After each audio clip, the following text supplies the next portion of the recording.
What's up guys, it's Tech Newbie here. Today I'm going to be talking about the WWDC, which just ended right now. There was a lot of things to talk about, but I'm not going to talk about Lion, considering I don't even have a Mac. So in this video I'm just going to be focusing on the iOS 5 and iCloud. So in the keynote they had 10 features they were going to show, and I believe they said there's over 200 new features. So one of the features is the notifications. And what they did is pretty much made the lock screen much more useful, and they're presenting a all new notification center, all accessible through the lock screen and home screen. And it pretty much works the same way as mobile notifier, because Apple recently hired the guy who made mobile notifier. And I'm not going to show any pictures today because it'll be kind of a copyright issue thing for Apple. So most of the pictures and articles will be on the video description. So sorry, I had to put that in a random spot. So yes, there's going to be a new notification system in which you're going to get a notification pop up on the top of your iPhone, iDevice, whatever you have, like right under your status bar, which is pretty neat. And like I said, pretty much works just the way as mobile notifier, and it almost looks like lock info on your lock screen too, so kind of get a glimpse of that. The second one is a Newsstand, which is basically for magazines, like subscriptions and all that stuff. Not really big of a deal, but it's something to take notice from. The third new feature they were they were presenting was Twitter. Twitter is now integrated with the iOS apps, like the camera roll. So basically, when you take a picture, you have the option to instantly tweet it to all the people, and yeah, all the other apps can now have that feature, but as long as they have your permission, of course. And I believe that's for pictures, only pictures. I'm not sure if I have video, but yeah, pretty small, but it's a pretty big deal. I think they were gonna do this for Facebook, but I think they scrapped the idea of it and went along with Twitter. The fourth feature is Safari. Right now, Safari will add a Safari reader, and it's gonna be pretty much better than it was before, and yada yada yada. Nothing new and fantastic there. The fifth one is reminders. Now, this is pretty cool. For what it does, you can pretty much set a reminder for yourself saying, when I get home, check the mail, or when I get to work, read the document, blah blah blah. And basically what it does is you pretty much add where you're going, and you pretty much, whenever you reach that area, because of GPS location, it will pretty much set a notification of your reminder so you won't forget. So another example is that you set a reminder to go home and to wash the dishes. So when you go home and it shows on your GPS, it will just show up a little pop-up, hopefully on top of the home screen or on your lock screen, telling you that you're here, so this is your reminder, which is pretty cool. Another feature, I think it's the sixth one, is camera. Now what this does is pretty much lets you have more control over what you take on your camera. So now what you can do is now actually crop and rotate your own photos once you've taken a picture of it. You can also access the camera right from the lock screen, and what they said is double tap the home button and the little camera icon will appear right next to the right side of the slide to unlock bar. There's also pinch to zoom, so you won't have the little slider on the bottom. There's a red eye reduction, so you can fix that problem. There's grid lines to help you guide for your photo, and that's pretty cool. I believe that's only for the iPhone 4. I'm not sure about the iPhone 3GS, or actually no, iPhone 3G is already scrapped out because I believe 4.3 was the last update, or 4.2.1. I'm not entirely sure, but that's about it. The eighth feature is Mail. Now this is adding a rich text formatting, draggable addresses, flagging, swipe inbox now in the iPad, and s/MIME, I hope I'm pronouncing that right, supported. A new keyboard in which it pretty much makes a gap between the keyboards, and for the iPad, I'm not sure about the iPhone because considering it's a small screen and all, but that's one of the features. The ninth feature is PC free. Now what this does is there's no more updates through your PC, meaning you don't really have to connect your iPhone or iDevice to your computer and just to update for a firmware update. From now on, all the updates are going to be Delta updates, meaning the only things that are changing are the ones that are going to be updated. No longer will you have to download the entire update, which is unnecessary. And these software updates will be over the air. I'm not sure if it's going to be over 3G, but of course it's going to be over Wi-Fi, which is pretty nice. Kind of takes away the hassle of it. There's more features. Oh, whatever. Probably lost count too. The next feature is Game Center, which is they talked about the stats saying there's 5 million users compared to Xbox Live, which is 30 million. And what they're gonna add is photos and avatars, achievement points. They're gonna add the ability to see friends of friends, game discovery, purchase and download history on the Game Center, so you can pretty much purchase add-ons for your iOS games for whatever you have, and also include turn-based games. So that's pretty cool. The next feature they talked about is the iMessage feature, which is pretty much the BlackBerry BBM. I didn't really need to say BlackBerry, but it's the BBM for the iPhone, a messaging service between all iOS 5 customers.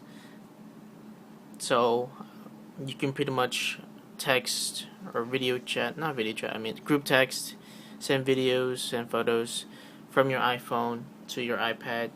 It doesn't matter if it's Wi-Fi or 3G, it works for both. So it's pushed to all devices, pick up conversations from your iPhone to your iPad. And like I said, as in text messages, photos, videos, contacts, and group messaging. There's support for 3G and Wi-Fi, like I said. Photos and videos are sent in high quality, similar to iChat, as they say. So now, that's pretty much all the features they talked about. And usually when they're done, they show like a picture of the iOS 5 and some keywords in the background, some fading white, some of them are not even mentioned. But one of the things they took note is that in the back there is a Wi-Fi sync to iTunes, which is pretty necessary too, considering that Wi-Fi syncing to your device through your computer is not really necessary nowadays.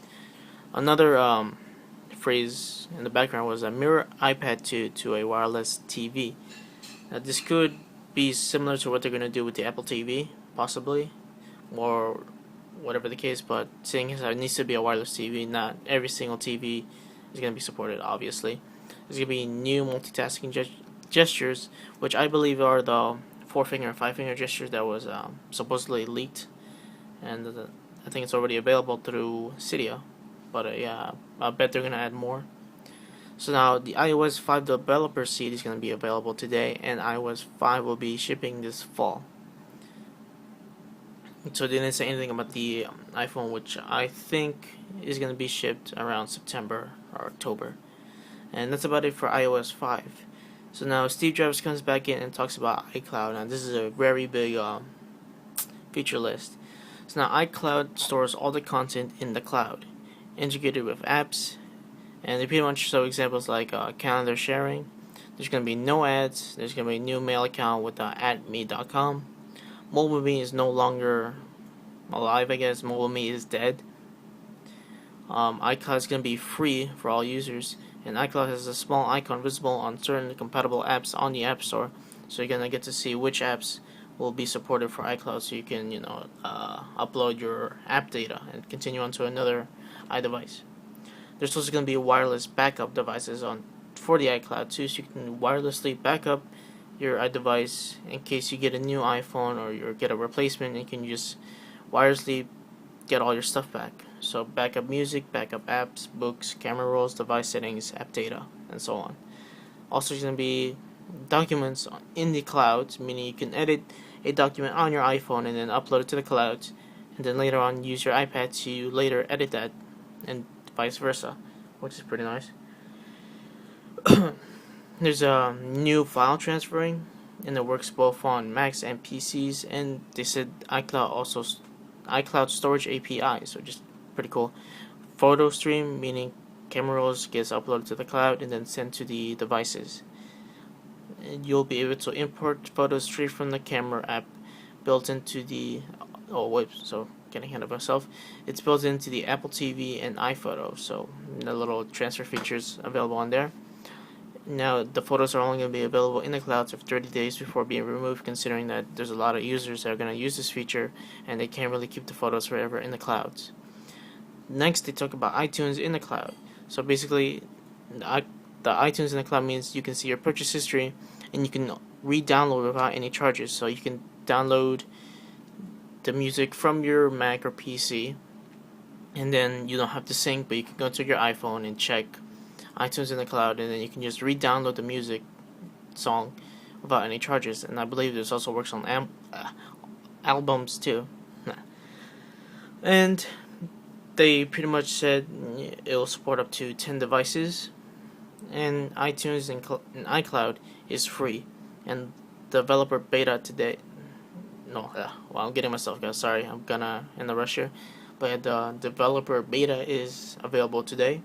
iTunes in the cloud is available today for iOS 4.3. So if you have your device already on iOS 4.3, then you'll get to test out that new feature. And now they went on to say one more thing. From what Cedra says, all the music you didn't get from iTunes, you can get them to the cloud in 3 simple ways. So what that means is that, let's just say you bought this music from Amazon, or you get this music through a download site. So you have 3 options. You can always sync it to your devices via Wi-Fi or cable.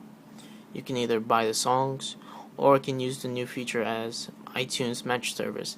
Now, iTunes Match Service pretty much matches the song and upgrades them to 250 kilobytes, I'm saying that right, AAC DRM for free. But the iTunes Match is going to cost you $24.99 a year.